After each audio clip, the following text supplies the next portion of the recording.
higher power. That was the sorting out of a difference for me. And I was in a real life situation there. I had to do it or just be homeless. And I did it. I put a trailer on there. I put a 14 by 70-foot mobile home on there. I lived in a shed. This is when I was 13, 14 years clean. I was living in a fucking shed.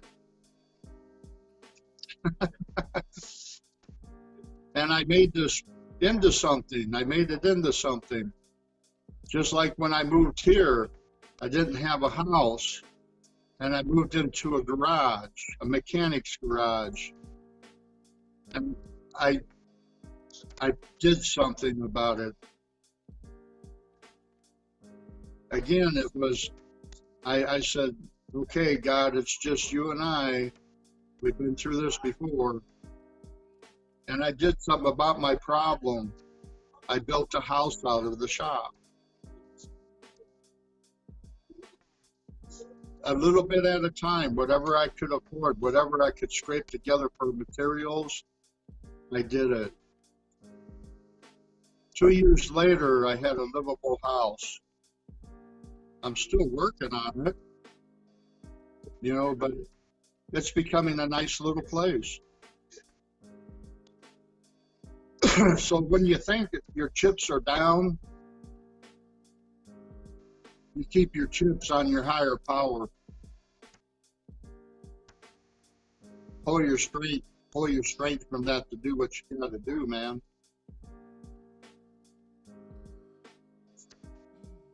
So you ask yourself, what do I got to do today?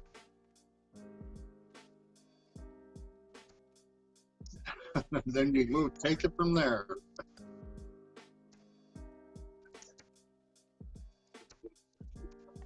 So that's what happened to me. You're an artist. The one thing I learned out of college after 2 years of college, I was talking with my professor, and he says, I'm going to tell you the one thing that you're going to get out of what you learned here that you can take to the bank for the rest of your life. He says, the only people that make it in life are the ones that got the grit to do. And he was right. I've got the grit and strength from my higher power to do it. It's like that. Do you trust your higher power or not? Some people, they say, well, my higher power does everything for me, but yet they're in such a terrible place. That we don't have to be that way. And in your situation, the time's going to come for you to where you're going to take what you know and you're going to make it happen because of your faith in your higher power. You're going to be successful. I see that in you. I can see you doing your own talk show. Like a Howard Stern.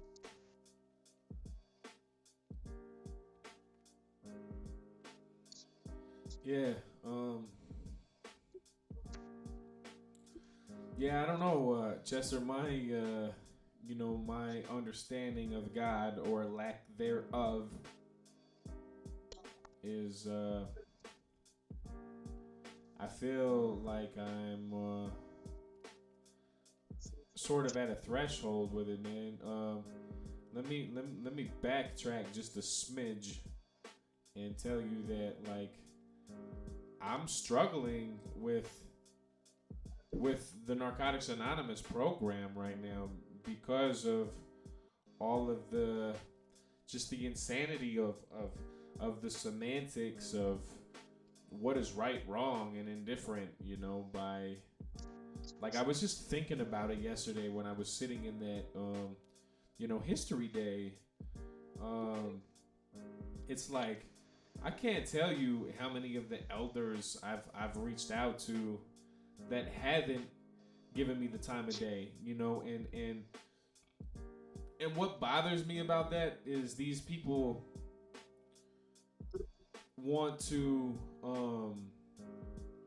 sit here and talk about, you know, my generation of the recovering addict and Narcotics Anonymous, and how we need to step up and this, that, and the other. And there's individuals like myself that whether these individuals like it or not, I'm gonna be one of these cats carrying the torch, man, for Narcotics Anonymous. You know what I mean? And you know, for them to sit here and say, you know, to get involved, this, that, and the other, and then somebody like me, who is, you know, relentlessly persistent, you know, comes into their vicinity and they don't do anything with that. Like that's very frustrating.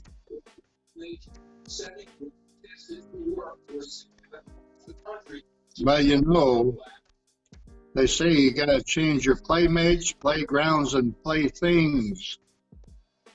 And that also goes inside the core. Not really sure what you're getting at, man.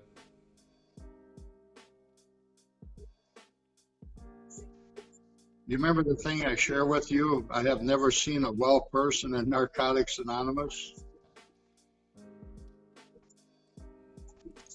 Sure. There's some sick people. There's a lot of sick people that haven't overcame things in their life.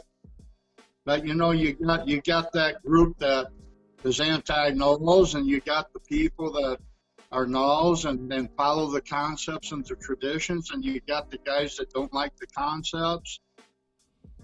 You got to decide if you're dealing with addicts and all they are is negative and downplaying things that you don't want to hear. Probably not a good idea to have them for associations if they're confusing your head. Yeah, but that's exactly what I'm talking about. Like Narcotics Anonymous as a whole is confusing my head at this point, man. You know, I mean, like, you know, things used to be just very simple for me, man. Before I understood what was going on, you know, before I understood that there was a man behind the curtain.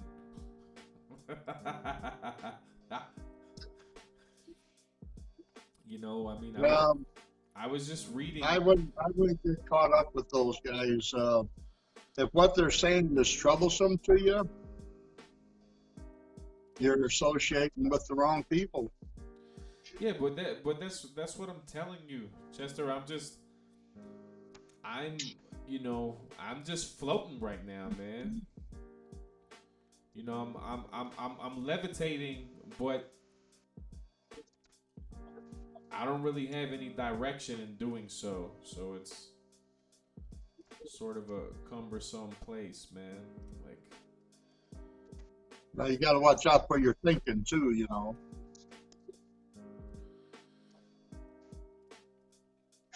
How do you think I survive all that stuff when I've had people, you know, years ago when I came in through the AA fellowship, and I saw the same stuff going on over there. That's going on over here. But yet, you know, I have a really great life, and I'm very pleased with who and what I am. I totally accept myself for who I am. But, you know, when I was young in recovery, I was confused because I saw bickering back and forth. And I had an old timer told me, he says, you know, there comes a time in our life where we have to also learn how to survive the fellowship. He wasn't talking about the principles, the 12 steps. He was talking about the other members. You just have to learn how to live this thing for yourself. And then if you like pudding, you gotta learn to associate with the ones that like the same pudding you do. And the rest of them, just love them for who they are. But there's a lot of them out there right now. They're trying to draw me into some of their anti stuff, and I won't go there because I'm neutral. I love them all, you know. I love them all. So I let them have their opinions and let the other side have their opinions. Yeah, but My opinion is different from all theirs because okay. I So agree what? with all of it. What is your opinion? My opinion is that I don't have. Yeah, but I'm saying like I don't know, man. To me, conceptually, that's the same as not voting in America and being legally able to do so. I'm not gonna delve too deeply into that conversation, because I don't really want to experience. But if you live the program in your heart, if you really live the program, I keep the thought of letting go with me throughout my whole day, and I also keep that other thought about my acceptance being greater than my unmanageability, and those two things right there allows me to let everybody else be who they are and love them for who they are. Chester, I'm really confused, man, because like I'm hitting a bunch of meetings, I'm reading my literature, I'm doing, like I'm doing a lot for my program, but it feels like I'm not doing anything. I mean, I just don't know how somebody can put as much, time and energy into NA as I do and just feel so null. Well, would you feel better if you had $1 million? Yes. That's the difference. What makes you feel good? Yeah. Well, I understand. I'm doing better than I'm feeling generally, as the basic text tells me. But I don't know, man. I was talking with Jacqueline last night, and busted out the second edition and read the fourth and ninth traditions, and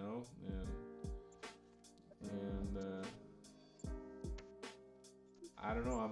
I'm still trying to figure out, the missing link, if you will, more or less, just like. Oh, I know what it is. I've known what it was for a long time ago. Look at it this way. The WSO, they have the ability, I believe, if they wanted to kind of step on the fellowship and take more control. But in all my recovery, I've never seen them do that. I've never seen them do it. But yet you have those that say, well, they're trying to flip the pyramid. They already flipped the pyramid back when the first edition came out. But they never took advantage of that flip. If you understand it a little bit more, it's like if they need to get a group conscience from the fellowship, it takes a long time for it to go back through the process of the groups and come back up through the area and all the voting that takes place. It opened up the door for them to make decisions for us once in a while. So what? Well, no, I don't have an issue with it because I've never seen anything that they've ever done that had ever hurt the fellowship. But you got that group but I'm talking, don't want to let it go. Right, I'm saying on the flip side though, like the service structure is what the service structure is, man. Like how can an entity that is not Narcotics Anonymous, as stated in the fourth and ninth traditions, just commandeer Narcotics Anonymous and respectively, that's exactly what has occurred, whether they take advantage of it or not. You're always they're a corporation. right. Well, you're If always you read the right. if you read the they're a 501c. I get it. They're a nonprofit organization. They are a corporation by definition. But I'm just saying, whether or not they've taken advantage of anything, like they still did what they did without the consent of the king, so to speak, aka the fellowship. So by omission, you're gonna have a break in the chain as a result of the way that they went about it. You're always gonna have people that are gonna look at it like they did that shit fly by night. and then you have the other huge group of people that don't think that way at all. It's a catch-22. I don't know. It just sucks, man. Cause like, and I'm just being real with you, Chester. Okay, like I'm just talking to you, man to man. You know what I'm saying? Like I have dealt with, borderline poverty most of my life, man. I mean, even though my dad had the means to take better care of his family, he chose to be selfish in a number of ways. But beside all of that, like moving on from all of that, like I knew that finances and romances were gonna be a struggle for me, and maybe I was wrong, but they turned out to be. Maybe it was a self-fulfilling fucking prophecy. I don't know.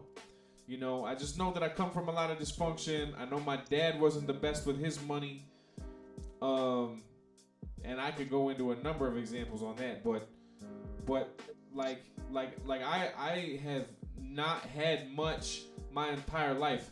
The most I've ever made, the best fiscal year I've ever had was $30K, man, and I was living in the fucking Bay Area, so that's basically fucking poverty,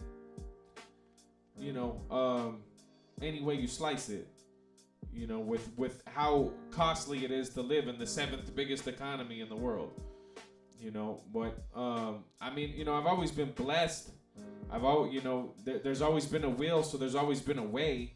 You know what I mean? And but the point that I'm getting at is that I am sort of looking at Narcotics Anonymous as the stock market, if you will. The fucking Wall Street of my life from a spiritual standpoint. Because if my spirit's not right, nothing else in my life is going to be right. That's what Narcotics Anonymous has taught me. Anything that I put before my recovery, I will lose, inevitably. And I've proven that to myself time and time again. Thankfully, I've never had to pick up drugs. I've gone back to nicotine, but whatever. It is what it is, man. But the like I'm just saying that I would like the manifestation of my life, my castle, my means to live in a sustainable manner to fucking come into my life, dude. Like, and I'm just hearing all of this, tumultuous controversy and chaos in the rooms. Well, the Narcotics Anonymous name itself belongs to New York. Nas, anti-Nas. Like I feel like I've been being pulled several different directions, and in the past 2 years, and no offense to either one of these gentlemen, but like I feel like I've been in this freaking tug of war of, egotism of sponsorship relationships, like. And then I try to tell these cats, fucking read IP 11, I believe, maybe it's not 11, but, sponsorship, dude. Sponsorship is a two-way street. There needs to be a fucking contract between a sponsor and a sponsee. I'm grateful. I'm grateful for everything that I've learned from my previous, 2 sponsors. You know what I mean? But at the end of the day, it just seems like a whole lot more strife than result, and it says in our literature, results count in recovery, man. You know, and then I just got to put the cherry on top and finesse this whole thing, you know, to you, Chester. It's just like, you know, with this pandemic, it's like I've been a gypsy. I've been a nomad. I've been out on the road. I've been to 19 different states. I've lived in different places. I've worked 25 different fucking jobs in the 10 years that I've been clean. I haven't gotten married. I haven't had children, which are things that I would like to do in my life. I'd like to be a homeowner, all of that. And then, like, we get to this fucking pandemic, and, you know, Derek is ready to fucking get grounded and do all of these things. You know, no less putting emphasis or time or energy into my art, mind you, but you know, just ready to be a sustainable, you know, productive member of society, which, you know, I am that. It just shifting the fucking painting around a bit, you know, adding some fucking Bob Ross touch to the shit, you know, but and then this pandemic hits, and it's like, I got no unemployment, I got no 401k that I can pull right now. You know, the stimulus hasn't fucking come in. Like I'm completely dependent on the world around me, being an extremely independent person, but being perceived by the world around me as though I'm a fucking leech, even though I've probably done more good than most will ever admit or even see, because they're just not vibrating at that frequency. But whatever.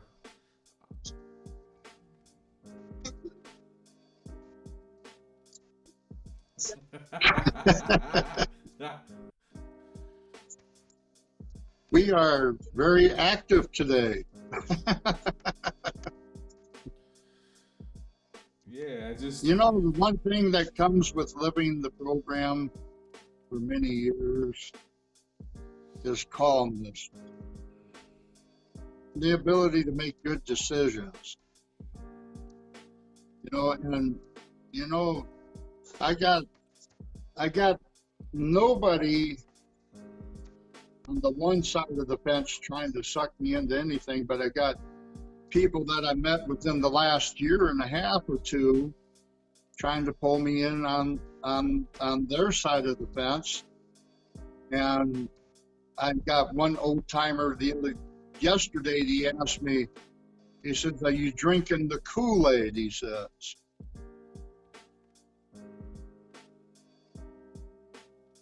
In other words, Nas. And I says, well, no, I don't drink their Kool-Aid, and I don't drink your Kool-Aid either. I says, there's only one Kool-Aid I drink, and that's what I get from my higher power in living these principles in my life. That's the only Kool-Aid I drink. And the rest of it, all I know is that when I go to bed tonight, Narcotics Anonymous is going to be just fine. So, and when I wake up, it'll be just fine too. So, Chester, yeah, no, it is a higher power, you know, struggle that I got going on, man. You know, because I fluctuate, man, and you know, and I'm very admittant of that. You know, like you know, I choose not to define God definitively, because I think that would be the most arrogant thing that any of us could ever do, you know, to try to define God absolutely. You wouldn't get it right anyways. Precisely. So, you know, sometimes my open-endedness in terms of open-mindedness is a real detriment to me, man. You know, it's just like with obsession, compulsion, denial, and self-centeredness. Those that make up, you know, addiction definitively. Like, you know, people cringe at those sort of things, but the beauty is when you turn those defects into assets, just like, you know. But honesty, open-mindedness, and willingness. You know, we live in a dualistic world, whether people like it or not. I mean, you know, that's the simplest way for us to understand the world in which we live: left, right, up, down. You know, these concepts. So I mean, honesty, open-mindedness, and willingness can be a detriment as well. It's like there's a reading in the Just for Today about being freaking. Honesty, open-mindedness, and willingness are the indispensables. I understand that, but I'm saying, like, if you're being brutally honest to people, it's not a good thing. If you hurt them, I mean, if your intent is to harm them, I wouldn't say it would be, but if your intent is to help them and they're unwilling to listen to the truth, maybe it takes them some time to think about the truth if you were right. So, I know you've probably heard of nawall.org, I imagine, in your years. Stuff that was written by Bo and all these other individuals, that were, that are not world approved, or I don't know. I don't even know that they're necessarily fellowship approved either. But anyway, they're not. It's called. Well, there's a word for it. Can't think of it right now. It'll come to me. Well, either way, the whole point that I was getting at is I read in there they had a, living the embodiment. Hazelden. What? It's called Hazelden. Okay. Well, anyway, they had this deal that was talking about, like, living the embodiment of the 12 principles and the steps or something to that effect. But anyway, in there they had a definition of open-mindedness that said that open-mindedness is the bridge to the experience of others. And I feel like I, in some ways I'm very rigid, but in other ways, like I'm so far away from myself that I don't even know how to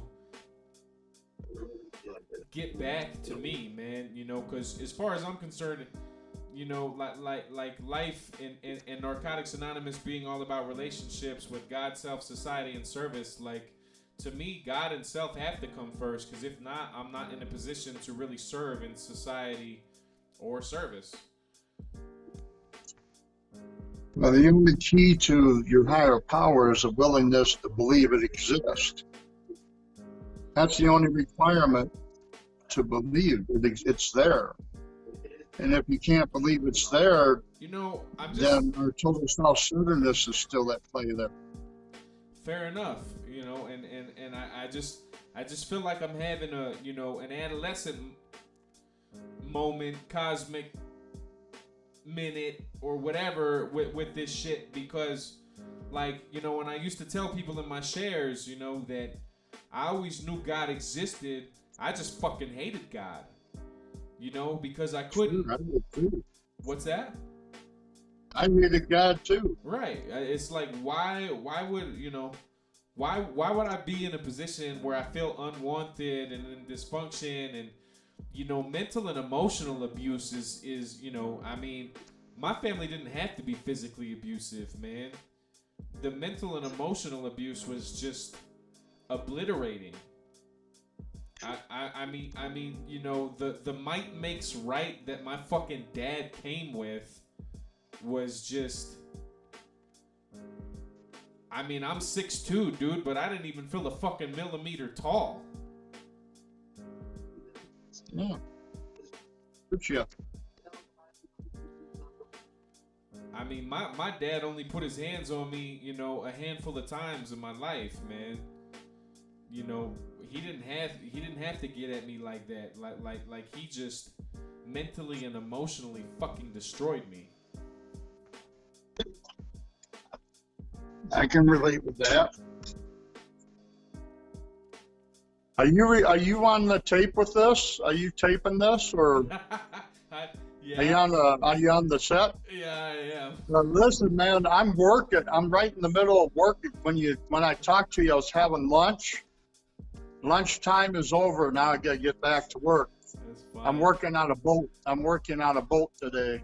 Yeah, I wish I would have, caught some of the beginning of what you were saying, but I don't know. I hope you don't mind, Chester. Like, I don't know. I'm kind of thinking about like I want to just record shit and then let people know after. That way that they don't have the concern of it, and like obviously I wouldn't post it or anything, without their permission. But Oh, I don't care if you record it. But, you got to be careful because sometimes I'll say some things that probably shouldn't be said on the air. yeah, well, it's not. This isn't live. I'm just recording it right now. I haven't posted it or anything. But actually, But I'll tell you this, though. Sometimes if I'm having a rough day, I'll just go beat my meat, and that'll make me feel better. That'll be my higher power at the moment. If I'm really having a bad day, I'll do it 3 times a day. so I'm just fucking with you. yeah. Well, anyway, yeah, I'm not even gonna comment on any of that. But so I recorded that whole thing yesterday, and I'm gonna freaking throw that shit up on my YouTube channel, man. Okay. I didn't get to catch them all because I was working yesterday. I made some money. Nice. Well, cause for one, it took like over 100 gigabytes for me to record that whole thing. So I need to, Ooh. right. So I can't afford, with my computer space to just keep that on my computer. Like, I mean, Who was your favorite speaker? God, I don't know. It probably was the last one that spoke, man. I can't remember his name off top, but he had some really interesting things to say. I don't know, man. I liked a lot of them. What you think about Chuck? I don't know. I think I might have been crashed out when Chuck shared. But it's part of why I recorded it. But yeah, I don't know. Like I said, it's nonprofit. I ain't trying to. I'm just trying to, give people an avenue to freaking check that shit out if they want to. Well, you know what I believe, my friend? What's that? I believe that you're a good person and that you're doing the best you can today with what you got to do it with. So what does that mean? Just what I said. I believe that you're a good person and that you're doing the best you can with what you have to use and available to you to do it today. Right. So what? And you called me, but you're going to find me to be, I'm not at odds with anything going on in recovery today, whether it's NAS or other members of the fellowship that are anti-NAS. I love everybody.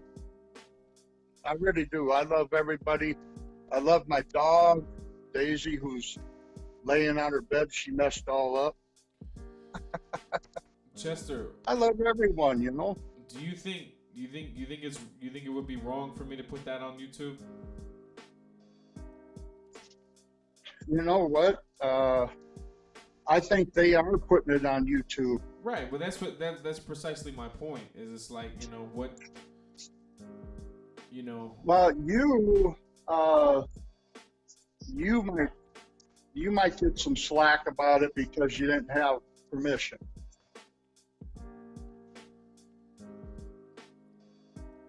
Yeah, well, I mean, if it's already being put out there in the first place, then what's it matter? Yeah. Well, the way you find out is you put it on there. Well, Then sure. you find out. Sure. I mean, honestly. People in recovery can be real animals sometimes. I'll just put it that way. Oh yeah, no, I've dealt with a lot of it, man. I had somebody in Atlanta, the way I've told people this in recovery, like you're not in recovery until you've had, somebody friggin' in the rooms threaten your life. I've had that happen. Sure. And I'm such a nice guy. How could anybody do such a thing? Right. Well, I've had that happen a few times, a few different scenarios. You know. Well, in your case, I can see why. Why is that? I'm like the I'm just fucking with you. I'm like the Tupac and Narcotics Anonymous, man. Don't trip. Yeah, No, but I like you. I like what you say, and I like what you do. I appreciate it, man. You know, so one more thing. I know you gotta go and everything, but like, what? So you want me to freaking write out the definition, of each word in step one, and like, cause I really want to get moving on shit, Chester. I'm not, Yes. I don't got time to fuck around, man. Yeah. I would suggest write out the definitions of the words in all 12 steps. And the only thing I ask out of you doing that is when you get it done, find a newcomer and share it with them. Don't share it with me. Share it with a newcomer. And then tell me that you did it. And if you've done it, we'll move on. So, so what do you? I mean, you want me to pick out like what I find to be the most relevant definition of each word? No, you define every word, even I understand. even the letter. But once you do the definition of we, you don't have to do it again, only once. I get that. So don't repeat. Don't repeat. I get words. that. We already established that. Thank you for telling me that yet again. Okay. But what I'm asking you is, like, in a college dictionary, there are going to be several definitions for, many of these words. So just pick out the one you think applies. Right. That's what I'm saying. That's what I just asked. You don't have to write all that out. No.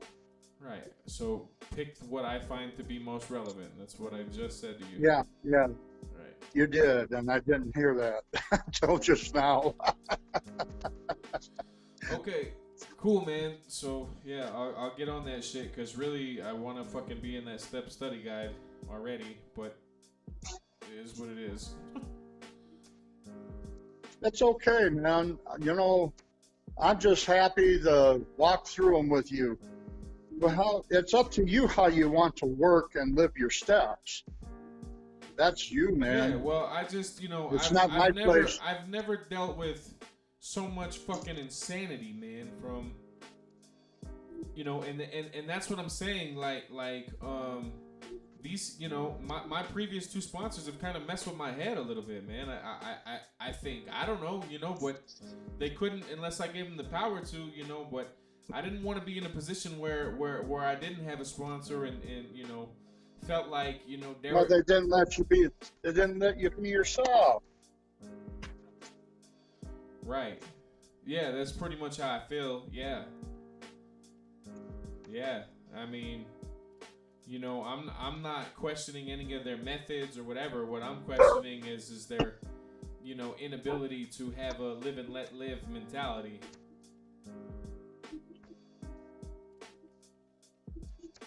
Because, I mean, authoritarian approaches do not work well for me. You can look at my fucking track record.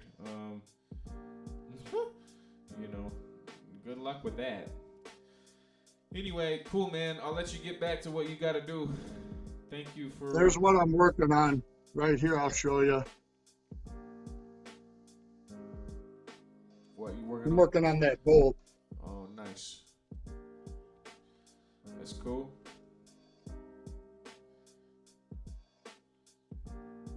What up, dog? Woo. That's Daisy. Daisy. How you doing, puppy?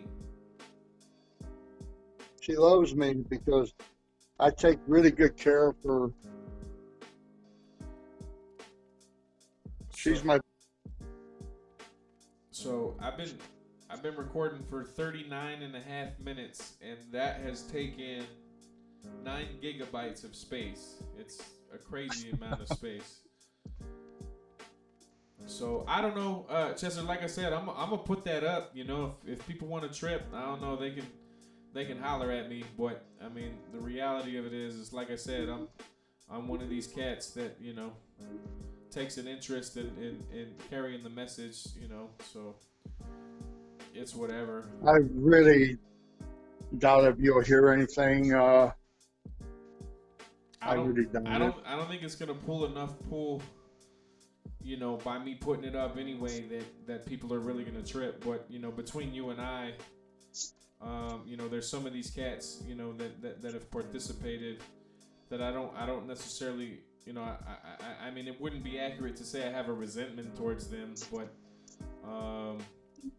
you know, It would be accurate to say that it causes confusion. What's that? It interferes with how you feel when they cause confusion because they interfere with what Well, I mean, there's just, trying to you know, do. there's one person in particular that I've reached out to several times, man, and I see that this individual sees my messages on their messenger and doesn't even respond. Like, you know, it's just like, I mean, goddamn, bro. Like I would rather, you know, have you tell me fuck you than, you know, than just not respond to me whatsoever. You know, I mean, that's really fucking chicken shit, man. Yeah, they're being that, you know, and I'm not that way in my recovery. You know, remember this: everything we do, whether we like to think so or not, affects us. And if I'm being that way towards somebody, and I know I'm being that way on purpose or just ignoring them, it reflects on how I feel about things. And I may not tell myself the truth about how I feel about it, but it reflects on how I feel. So that's on them. Yeah, well, you know, like I said, man, I mean, you know, I understand. I mean, shit, at least. Don't you be that way. Sure, well, at least. I try to avoid it. You know, at least Vito had the nerve to freaking tell me to go fuck myself, you know, I mean. Yeah, which really surprised me that he did that. You know, that's not the guy I know. I'm surprised that he does that. Yeah, I mean, whatever, you know, God bless him, man. I'll tell you something. I'll tell you why I think it happened, and then you can tell me if I'm right or not. You challenged him. I mean, I don't know. I don't know. I think you challenged his thinking, and he didn't want to deal with it. Maybe, but I don't even know how that would necessarily be the case. Unless you're talking about like when I spoke with him before, because like I didn't have a chance to get anything out without him, you know, just jumping down my throat, you know. So Yeah, well, you know, it's like when I have conversation with you, I can tell that I'm talking with an intelligent person. And you're not afraid to say what's on your mind. And I'll tell you, it was just easier for him to evade you than to be a part of it. Yeah, well, because, you know, I just, like when I called him, I told him, I just said that I was just, you know, I just wanted to chop up recovery. I didn't have anything, like, specific laid out, you know, on what I was going to talk to him about or whatever, and he was just like, you waste my fucking time, and da-da-da-da-da, you know, it's just like, okay, cool, well, I guess, you know, talking about... Yeah, and you don't need people like that, man. He's my sponsor, but, you know, I'm such a low maintenance guy that most of the time I think I'm his. There were a lot of dark times Sure. throughout my life. You know, my first rehab, I was 16 years old. Yeah.